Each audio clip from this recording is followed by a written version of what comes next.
The sun had just dipped below the horizon when Agent Reyes disappeared. It was supposed to be a routine patrol shift along a quiet stretch of the southern border. Nothing out of the ordinary.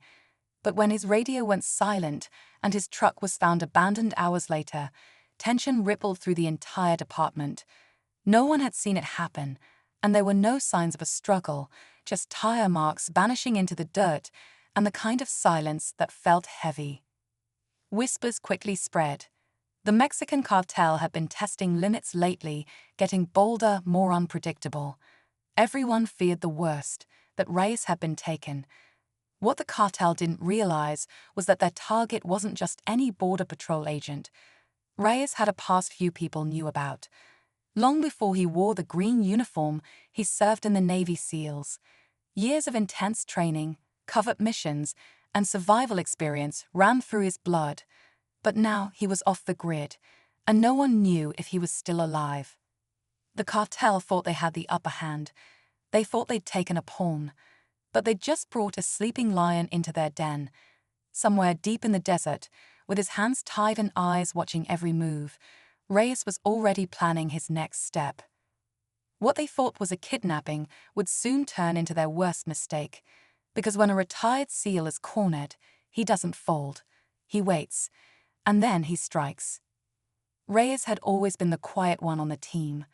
He kept to himself, never talked much about his past, and carried an old-school toughness that set him apart.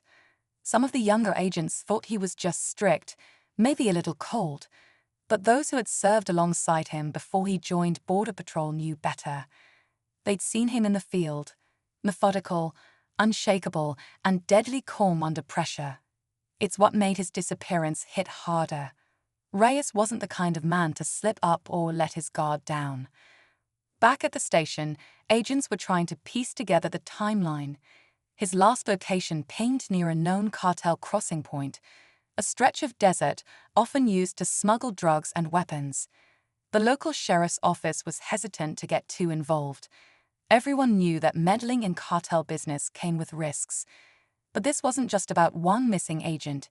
It felt personal. Meanwhile, deep in a rundown compound just across the border, Reyes sat in silence, hands tied behind his back, a sack still covering his head.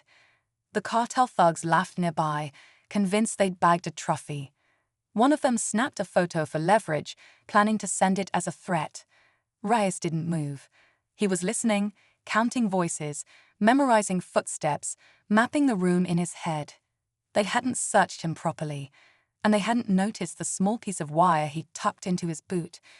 What they also didn't realize, Reyes wasn't waiting to be rescued. As night settled deeper over the compound, Reyes worked silently on the cords binding his wrists. The wire he'd smuggled from his boot was thin, nearly invisible, but strong enough to do the job. Every second counted. He could hear the cartel men growing louder, arguing over money, weapons, and who was in charge. Among them was someone different, quieter, observant. Reyes picked up on it right away. This one wasn't like the others. He wore clean boots, asked no questions, and always faced the door. Maybe ex-military, maybe more dangerous than the loud ones. Back across the border, Reyes' younger sister, Elena, was at the sheriff's office demanding answers. She wasn't just family. She was also a local reporter who had made enemies by exposing cartel-linked corruption. Her presence was stirring tension. Some officers supported her, others wanted her gone, but she refused to back down.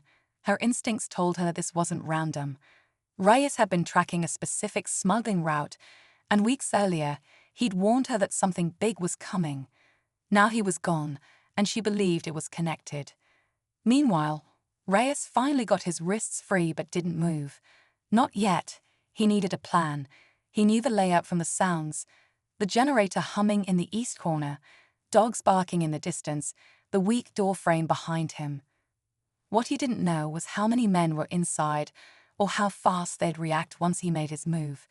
But he also knew one thing for certain: he wouldn't be staying long. Reyes crouched low in the shadows, moving inch by inch toward the door at the back of the room. He'd waited for the noise to peak, music blaring, voices raised in drunken argument, the perfect cover. The wire now tucked safely in his waistband, and his hands free, he crept quietly, every movement calculated. His body, trained for years in combat and stealth, moved with purpose. But this wasn't just about escape anymore. He'd overheard enough. A major shipment was scheduled to cross the border that night, and Reyes knew it wasn't just drugs. There were weapons, military grade, and they planned to use his kidnapping to keep Border Patrol distracted. Outside, the compound was dimly lit by flickering bulbs and the occasional flare of a cigarette. A guard leaned against a truck near the exit, rifle slung carelessly over one shoulder. Reyes studied him, watching for any sign of alertness. Nothing. He was half asleep. Good. But just as Reyes was about to slip through the door, a voice called out, low and sharp. The quiet man he'd been watching earlier stepped into the room, eyes locking directly on him. He didn't reach for a weapon. He didn't yell. He just stared, as if waiting to see what Reyes would do next. Back in the States, Elena was piecing things together. An old map Reyes had left behind marked specific cartel routes. One of them led straight to a ranch rumored to be abandoned, but now buzzing with quiet activity. Something was about to go down, and time was running out. Reyes didn't move. The man staring at him finally spoke, but not in Spanish. "I know who you are," he said quietly in English. "Seal, right." Reyes froze for half a second, just long enough for the man to smirk. Thought so. The mystery deepened. Reyes had assumed the man was cartel muscle, but now he wasn't so sure. His posture, his calm, his accent, it didn't fit. The man stepped closer and whispered, "They think I work for them. But I'm embedded. Agency." That one word hit hard. Was he CIA? DEA? Reyes couldn't be certain, and trust didn't come easy in situations like this. The man pressed a small piece of paper into Reyes' palm. "Coordinates. You'll want to see what they're hiding in that warehouse." Meanwhile, Elena had driven out toward the ranch, ignoring every warning she'd been given.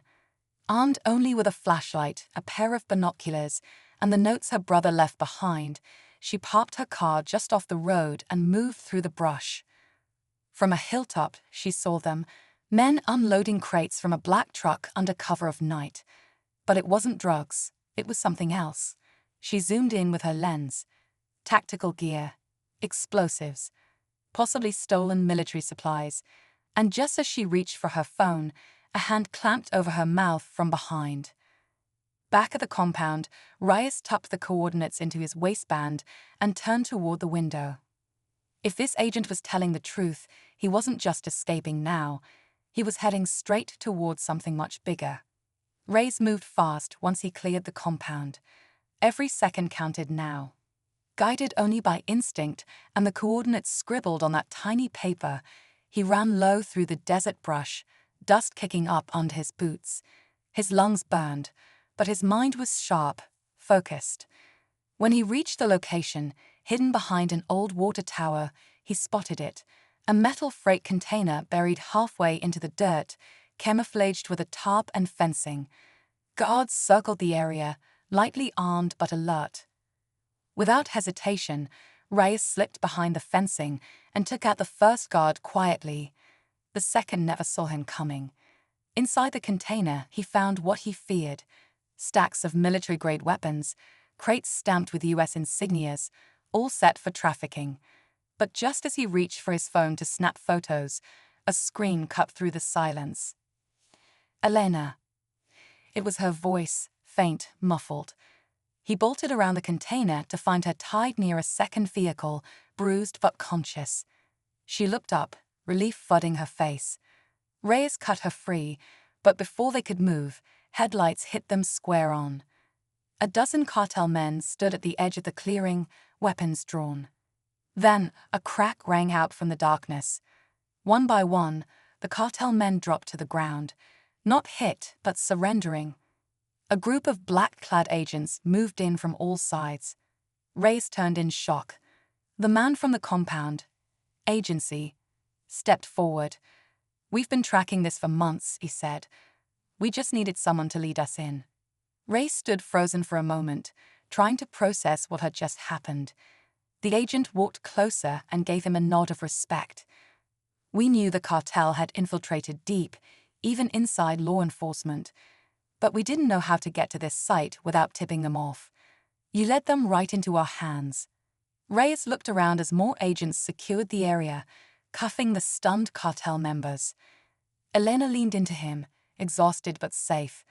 He gently wrapped his arm around her, relief finally washing over his face. Back in town, after giving his statement and making sure Elena was in good hands, Reyes sat quietly near the border fence as the sun started to rise. Everything he had tried to leave behind, the training, the discipline, the pain, it had all come rushing back when it was needed most. But this time it had saved lives. He wasn't just a retired SEAL anymore. He was a protector in a place where justice didn't always reach. News of the bust spread quickly. Locals whispered about the lone Border Patrol agent who took down a major arms smuggling route linked to a dangerous Mexican cartel. Reyes didn't want the fame. For him, it was about one thing: making sure people like his mother, like Elena, were safe. He glanced at his old Navy SEAL ring, then slipped it back on his finger. Sometimes the past doesn't stay buried for long, and sometimes that's exactly what the world needs.